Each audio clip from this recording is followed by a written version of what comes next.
All you butterfly enthusiasts, we know you have the plants, the nectar, the larval, but are you ready to take it to the next level with puddling? Let us show you how.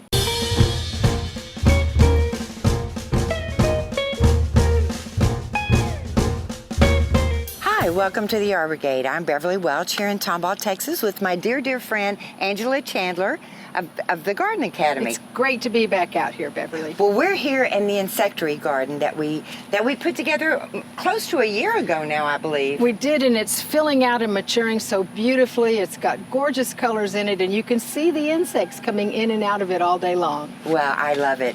But you know, one thing I wanted to ask you, with all the butterfly enthusiasm and of course the butterfly plants that we have here at the Arbor Gate, I've noticed one thing, that when it rains, all the butterflies seem to congregate around the puddles in the walkway where the crushed granite is. Why is that?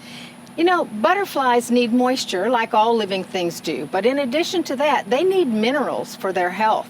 So they're drawn to moist puddles because all of that soil has a different set of minerals that they can sip while they're sipping their fluids. Makes perfect sense. So unlike birds, where we just want a shallow bowl of water, there's a technique to make a puddle for butterflies in your garden? There is. We're going to create an artificial puddle because the butterflies don't need or want open water. So we're going to kind of replicate what we see in nature along ditch sides and in your pathways here at the Arbor Gate. Well, you know, this is a perfect summer project for the family, and not much is required. Not much is required. It's easy to maintain. This can be a kid's project for the summer. They can enjoy building it, then they can enjoy watching their butterflies all summer long. So we need a shallow basin bird bath, or even something as simple as a saucer. That's right, and it can be put on a block, or it can just be settled down into the soil, which is kind of how they naturally, you know, look for little puddles anyway. Sure. So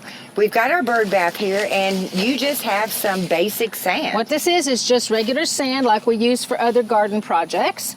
And sand doesn't offer a lot of minerals, so we're going to add a little something to this to make it mineral rich. But the one good thing about sand, which you can see even as we're taking it out of the sack here, is that it's pretty good about maintaining moisture. And we don't have to fill it up all the way to the top. What we want is just something that when we do have rainfall, or when we do fill this, that we don't have more than about 1/8 of an inch to 1/4 of an inch of free water standing on top of the sand. All right. So that's your guideline for how far you actually want to go with it. So I think we're pretty close to that right there. And time will smooth it out, but we're going to start with it smoothed out. And then to add our minerals, there are a few things we can do. A handful or two of compost will work. Red salt, natural sea salts will provide the minerals. But one of the good things about it, and since we always have it on hand, is that Arbor Gate Organic Blend also has a good mineral package in it. And even though it seems kind of silly to us, insects are often drawn to manures, and it has a little bit of that base in it too. So we don't need a lot. We just need a little to get it started. As soon as we add water, all of those minerals are going to disperse into the sand, and butterflies are going to get everything they need. I love it. Another use for Arbor Gate Blend. It really is. How about we get it charged up? Okay, perfect. So tell me when. Somebody just slowly add some water here. Yeah, just slowly add. Like I say, it'll settle itself in and get a good level. And just as long as it's thoroughly moist, they're going to be attracted to it. Okay, perfect. I don't want to put too much. Nope, I think we're in good shape right there. That'll do it. This is kind of what they're drawn to in nature, and now we can kind of draw them to our own gardens for the same purpose. I love it. Now, I noticed you brought a rock over, too. I did.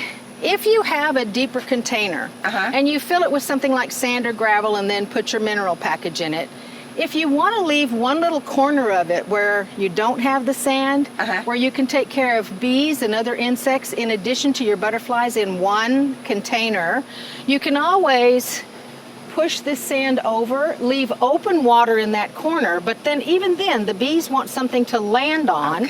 So we would modify our container, maybe even put a few rocks there to hold that in place.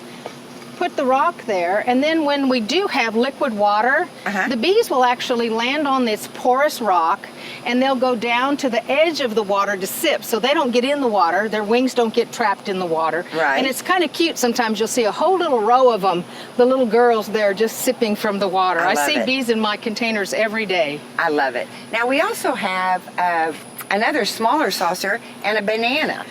We do, because butterflies love the sweet fruits. Okay. So if you have overripe fruit, bananas, grapes, citrus, apples, anything that's gone to a little bit past where we would want to eat it, but it's really good for them to have those ripening sugars.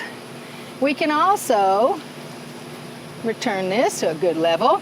Can set a little smaller tray in it and then put fresh fruit in there on a pretty regular basis. Just keep an eye on it. Okay. It's going to attract a few other insects. You might even see some beneficial wasps sipping out of it. Sure. But the butterflies definitely are going to be attracted to the overripe fruit. So this is not something we want to change daily. Actually, when it starts decomposing and putting the gases in, it's an attractant, yeah, right? when it gets to the point that we would never want to eat it, it's just perfect for them. That's wonderful. It's a good way to recycle that waste too. I love it.